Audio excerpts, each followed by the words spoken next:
Were these forgotten Native American recipes really too good to forget, yet somehow left behind?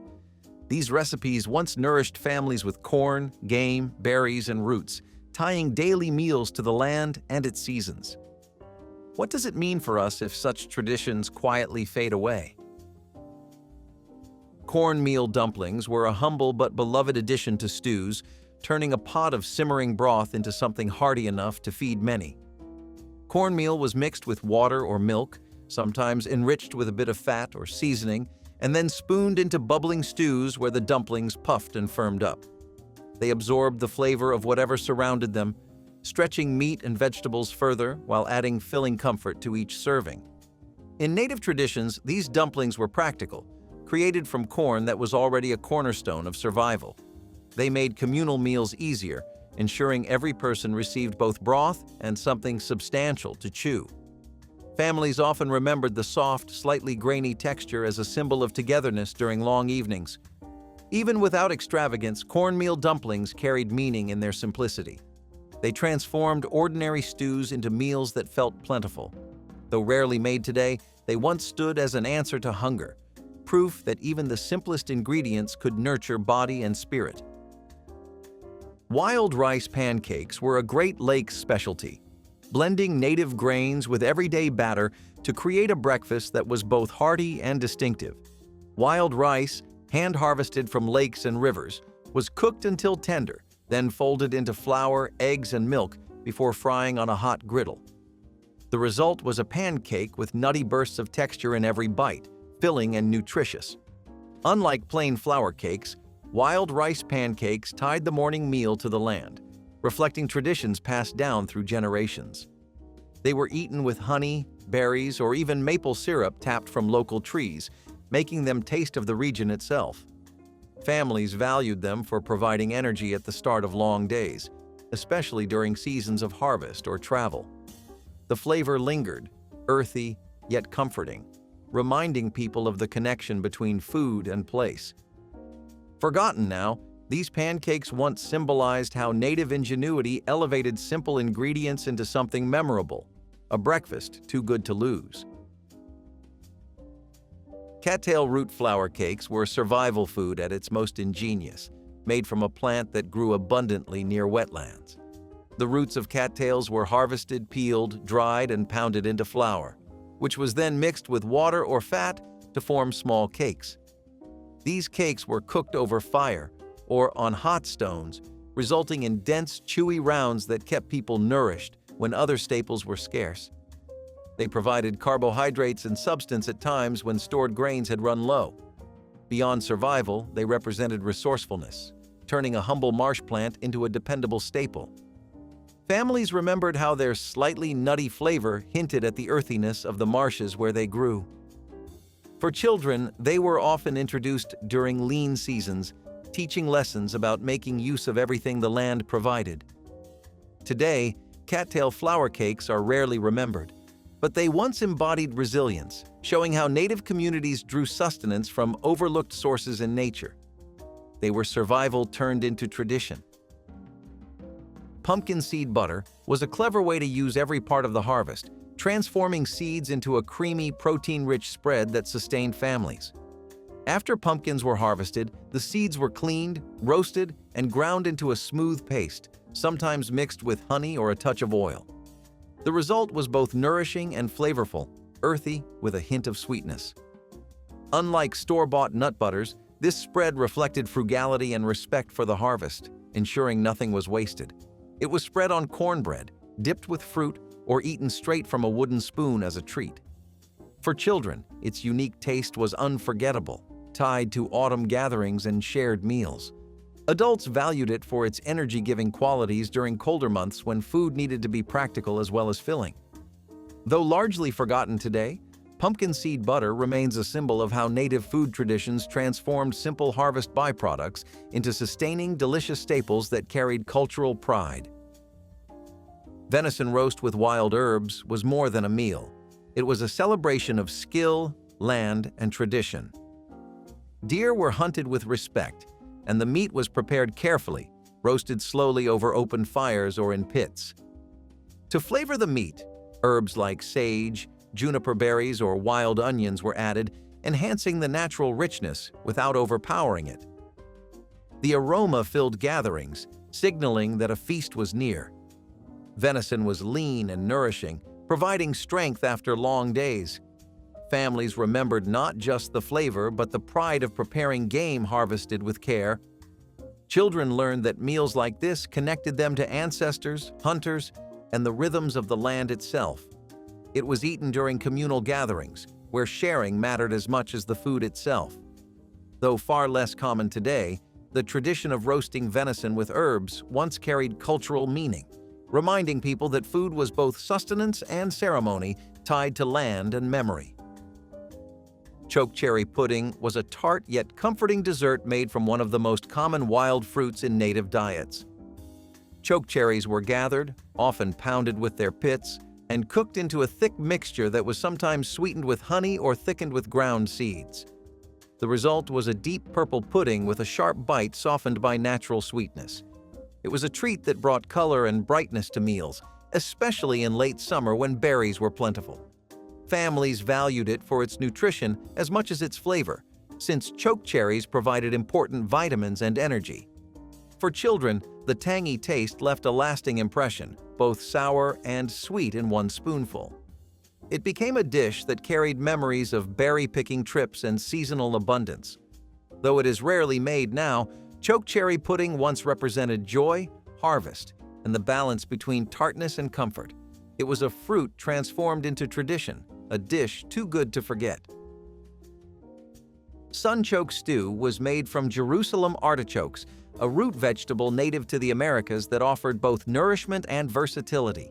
The tubers were dug, peeled, and added to stews with meat or vegetables, where they softened into a mild, nutty flavor. They provided bulk and substance, stretching meals during long winters. Families valued them for being easy to grow and store, ensuring food was available when other crops failed.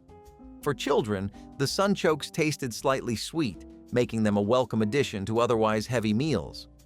They were a reminder of how native diets relied on both cultivated and wild plants to sustain life. The stew carried a sense of homeliness, filling bowls and bellies with something warm and dependable. Though Jerusalem artichokes are less recognized today, they once stood as a symbol of survival and comfort. Sunchoke stew was not only practical, but deeply tied to the rhythms of the seasons and the wisdom of planting. Mesquite flour bread was a southwestern tradition that turned sweet mesquite pods into a valuable food source. The pods were dried, ground into flour, and mixed with water or fat to form flatbreads baked on stones or in simple ovens. The bread carried a naturally sweet, earthy flavor, making it unique among staple foods. It was eaten alone, with honey, or alongside stews, offering both variety and nourishment. Mesquite flour provided energy and minerals, becoming especially important during leaner times. Families remembered the smoky, caramel-like taste as a hallmark of their regional diet. For children, the bread was often a first introduction to flavors that tied them to their desert environment. Making it required both patience and knowledge, ensuring that pods were gathered and prepared correctly. Though it has nearly vanished from modern kitchens, mesquite flour bread once stood as proof that native communities turned even desert plants into lasting, nourishing staples that carried pride and resilience. Wild rice casserole was a baked dish that blended the richness of native grains with the sweetness of fruits and the crunch of nuts, creating a side that was filling and celebratory. Wild rice gathered from lakes was mixed with dried berries, roasted nuts, and sometimes game broth before being baked until fragrant. The casserole brought together earthy, sweet, and savory flavors in one dish, making it perfect for gatherings and feasts. Families valued it for its versatility, as it could serve as a main dish or complement roasted meats. For children, the pops of sweetness from berries in a savory dish were surprising and memorable. Adults appreciated how it represented both sustenance and celebration, showing respect for the harvest. Though less common today, wild rice casserole once symbolized the blending of tradition and festivity, proving that even the humblest grains could become something remarkable. It was a dish that carried culture in every spoonful. Roasted corn on the cob with ashes was a traditional method that turned simple corn into a smoky, flavorful treat. Fresh ears were placed directly in fire pits or rolled in hot ashes, their husks protecting the kernels inside. As they cooked, the kernels steamed in their own moisture, absorbing the earthy flavor of the ashes.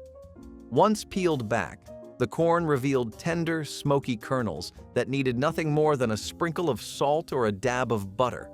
It was eaten straight from the cob, hands sticky, faces bright with joy.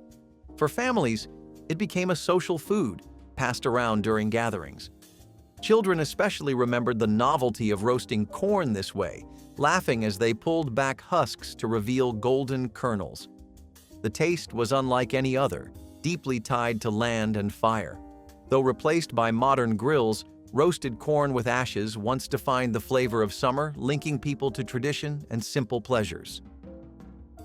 Gooseberry sauce was a tart and lively condiment that once played an important role in balancing the richness of game meats.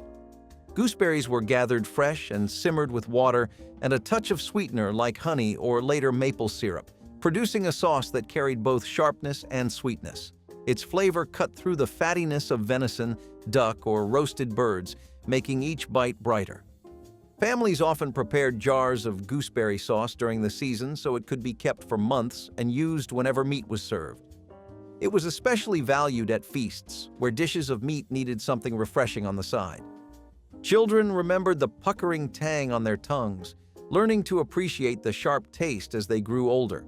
For adults, it represented not only flavor, but the ingenuity of creating condiments from the land's bounty.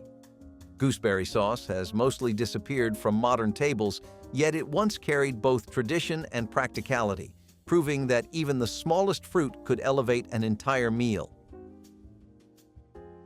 Buffalo tongue roast was considered a delicacy among Plains tribes, valued for both its tender texture and the effort required to prepare it. The tongue was carefully cleaned, boiled to soften, and then roasted over an open flame or pit until richly flavored.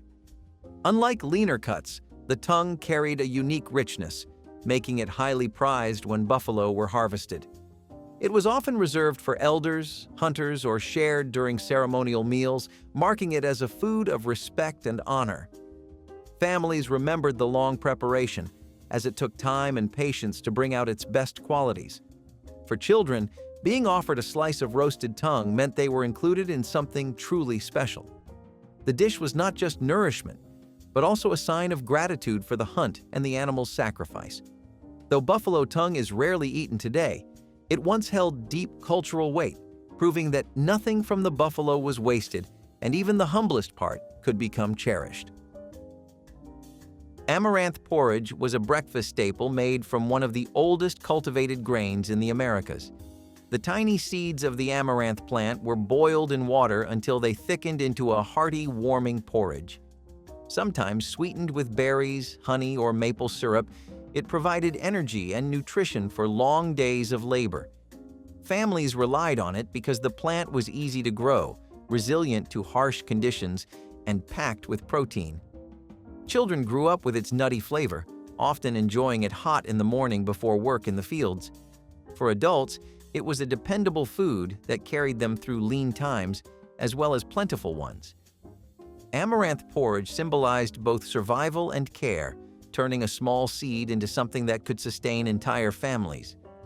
Though forgotten in many kitchens today, it was once central to diets across regions. Its memory reflects a connection to the land's enduring gifts, a simple dish that proved powerful in its ability to nourish.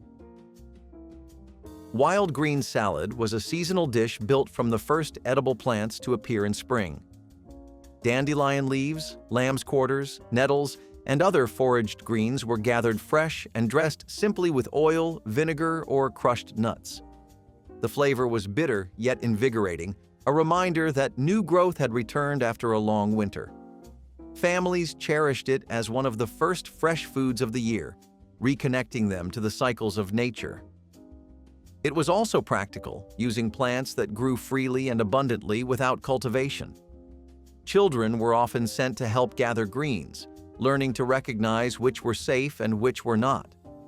For adults, it was both nourishment and medicine, since many of the greens were valued for their restorative qualities. Though rarely made today, wild green salad once stood as a seasonal ritual, proving that even the simplest harvest could bring joy. It carried with it the promise of renewal and the strength of tradition. Corn husk tamales were among the earliest versions of this enduring dish, showing the ingenuity of native cooks long before modern adaptations. Ground corn was mixed with water or broth into a dough, then spread onto softened husks. Fillings of beans, vegetables, or seasoned meats were added before the husks were folded and steamed. The slow cooking turned the dough soft and fragrant, locking in the flavors of the fillings. Families loved tamales because they could be made in large batches, perfect for sharing at gatherings. Children remembered unwrapping the husks like gifts, revealing the warm food inside. Each tamale represented both sustenance and ceremony, connecting meals to the land where corn was sacred.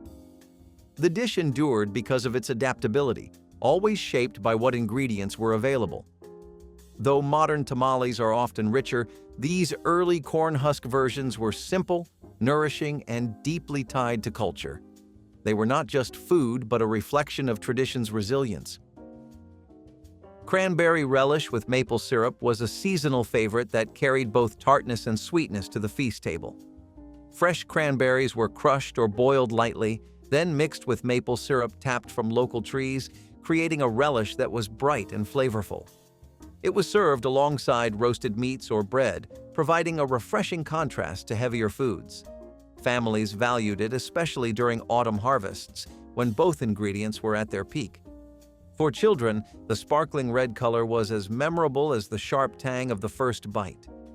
Adults appreciated how it balanced meals and symbolized abundance at gatherings. Unlike sugar-sweetened versions that came later, the maple syrup gave it depth, tying the dish to the land's resources. It was quick to prepare yet felt festive, a small luxury made from simple ingredients. Though overlooked today, cranberry relish with maple syrup was once a vibrant staple of feasts, too good to fade into memory. Ground nut soup was a sustaining dish common in the eastern woodlands, made from the tuber of the apios plant, also known as the American ground nut. The starchy roots were boiled into a broth, sometimes thickened with other vegetables or flavored with herbs. It was hearty and filling, offering nourishment during colder months when fresh produce was scarce. Families harvested ground nuts along riverbanks, storing them for use throughout the season. For children, the mild, nutty flavor was comforting, a taste tied to family kitchens and warming fires. Adults valued it as dependable food, proof that the land provided even in challenging times. Ground nut soup carried more than flavor. It held lessons about foraging, patience, and respect for resources. Though almost forgotten today, it once stood as a vital staple, remembered fondly by those who grew up with it. It symbolized resilience, showing how native communities sustained themselves with what grew naturally around them. Roasted quail with berries was a dish that combined the richness of game with the sweetness of wild fruit, creating a balance that felt both elegant and deeply traditional. Quail, being small, cooked quickly when roasted over fire. To accompany it, wild berries such as blackberries or blueberries were crushed into sauces or eaten fresh alongside the meat. The pairing added brightness and depth, turning a simple roasted bird into something memorable. Families often reserved dishes like this for special occasions or gatherings, sharing what the land had generously provided. For children, the sweetness of the berries softened the strong flavor of the quail, making it appealing even to young palates. Adults appreciated the artistry in combining wild game with seasonal fruits. Though nearly forgotten today, roasted quail with berries once represented the ingenuity of native cooking, where contrasts of flavor created harmony. It was proof that even the humblest game could be elevated with nature's gifts. Acorn pancakes were a creative use of one of the most abundant nuts in California and beyond, made by leaching tannins from acorns and grinding the meat into flour. This flour was then mixed with water, sometimes with eggs or honey, to create batter cooked on hot stones or griddles. The result was a nutty, hearty pancake that provided both energy and comfort. Families valued acorn pancakes because they transformed a wild resource into a staple that could be made year after year. For children, the slightly bitter but satisfying flavor was tied to lessons about patience, as acorns required careful preparation before being edible. Adults remembered them as filling food that carried them through long days of work. Today, they are almost forgotten, yet they once symbolized adaptability and ingenuity. Acorn pancakes were more than breakfast. They were a reminder that food traditions were shaped by the landscape itself, turning hardship into nourishment. Wild plum jam was a way to preserve the fleeting abundance of summer fruit, ensuring its sweetness could be enjoyed long after the harvest ended. Wild plums were gathered, pitted, and cooked down slowly with honey or later sugar, thickening into a spreadable jam. It was sealed in jars and stored for winter, appearing on cornbread, biscuits, or simply eaten from the spoon. Families cherished it as both a treat and a practical form of preservation. For children, the sticky sweetness was unforgettable, tied to the joy of summer turned into something lasting. Adults valued it as a sign of preparedness, proof that nothing from the season's bounty would be wasted. The bright color and tart sweet flavor made it a highlight of meals during colder months. Though seldom made today, wild plum jam once represented tradition and thrift, carrying the memory of gathering fruit under the sun and saving it for the months ahead. Clay-baked fish was a remarkable dish that combined simplicity with ingenuity, using the earth itself as a cooking tool. Whole fish were wrapped in leaves for protection, coated in thick layers of clay, and then placed directly into fire pits, where the clay hardened. As the fish baked inside, the heat sealed in its moisture and flavor, steaming it gently while infusing a subtle smokiness from the fire. When the hardened clay was cracked open, the skin peeled away cleanly, leaving behind tender, flavorful meat ready to be shared. Families valued this method because it required no pans or ovens, just knowledge of land and fire. For children, the excitement came from watching the clay break open to reveal the food inside, almost like a hidden treasure. It turned a simple catch into a memorable meal, often reserved for gatherings or feasts. Though few prepare fish this way today, it once stood as proof that resourcefulness and tradition could elevate even the humblest catch into a delicacy. Corn and venison hash was a skillet dish that brought together two essentials of native diets, creating a meal that was filling and practical. Dried corn was rehydrated and cooked alongside shredded venison, sometimes flavored with onions, wild herbs, or fat to stretch the dish further. It was hearty, easy to prepare over a fire, and nourishing enough to carry families through long days of labor. The combination of sweet corn and savory venison created a flavor balance that became memorable, tied to the land itself. Families often made it after hunts, when meat needed to be shared quickly and corn was always available. For children, the taste was bold and warming, a reminder of meals eaten together under open skies. Adults appreciated its thrift, turning two staple foods into something greater than the sum of its parts. Though nearly forgotten now, corn and venison hash once carried deep meaning, a skillet of sustenance that reflected both survival and community. Hazelnut cakes were small but mighty, created by grinding woodland nuts into flour and mixing them with water or honey before shaping into cakes. These were baked on hot stones or simple hearths, resulting in dense, nutty rounds that were both nourishing and portable. They provided vital energy during hunts or travels, carried easily without spoiling. Families prized them because they made use of abundant nuts that grew wild in the forests, a dependable food source that returned every year. For children, the flavor was slightly sweet and earthy, offering a different taste than grain-based breads. Adults valued the protein and fat, especially in colder months when game was scarce. Hazelnut cakes symbolized thrift and ingenuity, proving that even simple nuts could be transformed into something sustaining.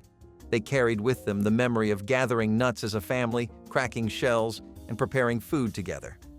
Though absent from most kitchens today, these cakes once represented a clever connection between the forest's bounty and daily survival.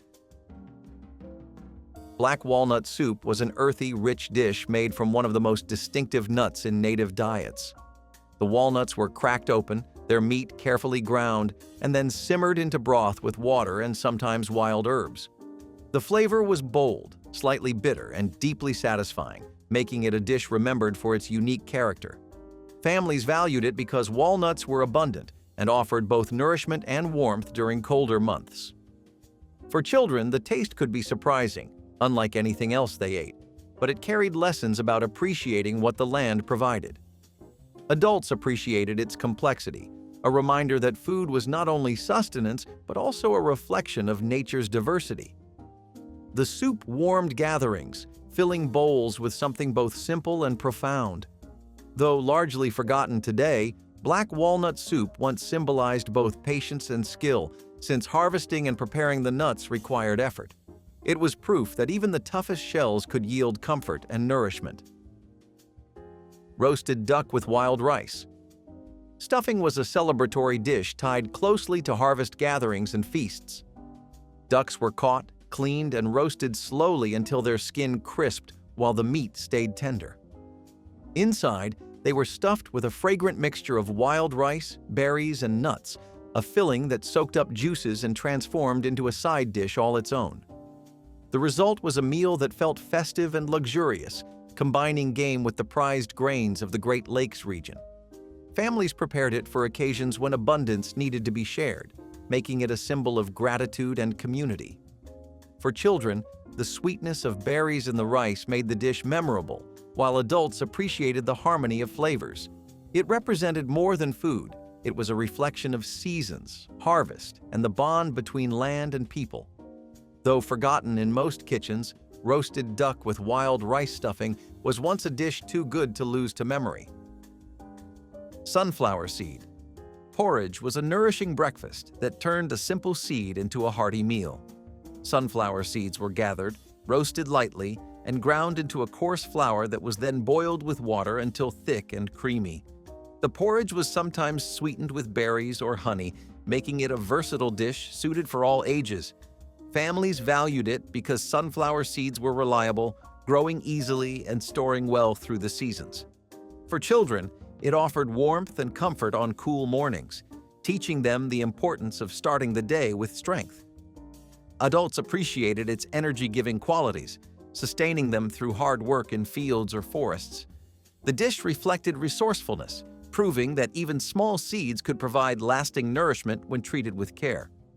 Though forgotten now, sunflower seed porridge once stood as a staple of native diets, remembered for its simplicity and practicality. It was a dish that embodied thrift, tradition, and the quiet power of humble foods. Buffalo rib roast was among the most prized cuts of meat, prepared slowly and carefully to honor the animal and the community it fed. The ribs were roasted over open fires or in pits, seasoned with herbs or simply allowed to shine in their natural richness. The result was tender, smoky meat that could be shared by many, filling gatherings with both aroma and anticipation. Families saw rib roasts as a feast dish, served when hunts were successful and celebrations were called for. For children, tearing into rib meat was a joyful memory, linking them directly to traditions of hunting and feasting. Adults valued it as a communal food, where sharing mattered as much as eating. It represented respect for the buffalo, ensuring nothing went to waste and the best cuts were enjoyed together. Though it has disappeared from most modern meals, buffalo rib roast once stood as a centerpiece of community life, a dish that embodied gratitude, celebration, and pride. Cedar tea was both a drink and a medicine, brewed from the needles of cedar trees. The needles were steeped in hot water, producing a fragrant, slightly citrusy tea that was enjoyed warm. Families drank it for both its refreshing taste and its healing properties, as cedar was believed to support health during the cold seasons. For children, the strong scent and unusual flavor marked it as different from everyday drinks, something remembered for its uniqueness. Adults appreciated it for soothing colds, warming the body, and reminding them of the forest's abundance. It was often made during long winters, when fresh ingredients were scarce, turning evergreen trees into sources of nourishment. The tea carried with it both comfort and reverence, as cedar held spiritual importance as well. Though almost forgotten today, Cedar tea once stood as proof that tradition and knowledge could transform even tree needles into a source of warmth and renewal. Corn and pumpkin porridge was a sweet, filling dish that often appeared in winter months when harvest foods were stored for survival. Dried cornmeal was simmered with pumpkin, creating a thick porridge sometimes flavored with honey or berries. The combination was creamy, lightly sweet, and deeply comforting, offering both warmth and sustenance. Families valued it as a way to stretch harvest staples into meals that lasted, making use of stored pumpkins and preserved grains. For children, the taste was cozy and memorable, tied to evenings around the fire when food brought reassurance. Adults appreciated it as both practical and nourishing, carrying them through lean seasons. The porridge reflected gratitude for harvests and the knowledge of how to preserve food wisely. Though seldom made today, it once stood as a symbol of resourcefulness and tradition, a dish that blended sweetness and sustenance with ease. Corn and pumpkin porridge was more than food. It was survival turned into comfort. Wild onion and cornbread bake was a simple but flavorful dish that combined two staples into something greater. Wild onions were foraged in spring, chopped and mixed into cornbread batter before being baked until golden. The onions added a savory sharpness that balanced the sweetness of the corn, creating a side that was both hearty and unique. Families valued it because it used ingredients close at hand, turning everyday food into something festive. For children, it was an introduction to bold flavors, wrapped in the comfort of bread. Adults appreciated it as a reliable side dish that could stand on its own, or complement meats and stews. It carried with it the memory of gathering onions from the fields and sharing the results at the table. Though forgotten in most kitchens, wild onion and cornbread bake once stood as proof of ingenuity and flavor. It was a dish that tied the land's gifts directly to family meals, always worth remembering. Comment which native recipe you would revive, like the video, and subscribe to keep these traditions too good to forget alive.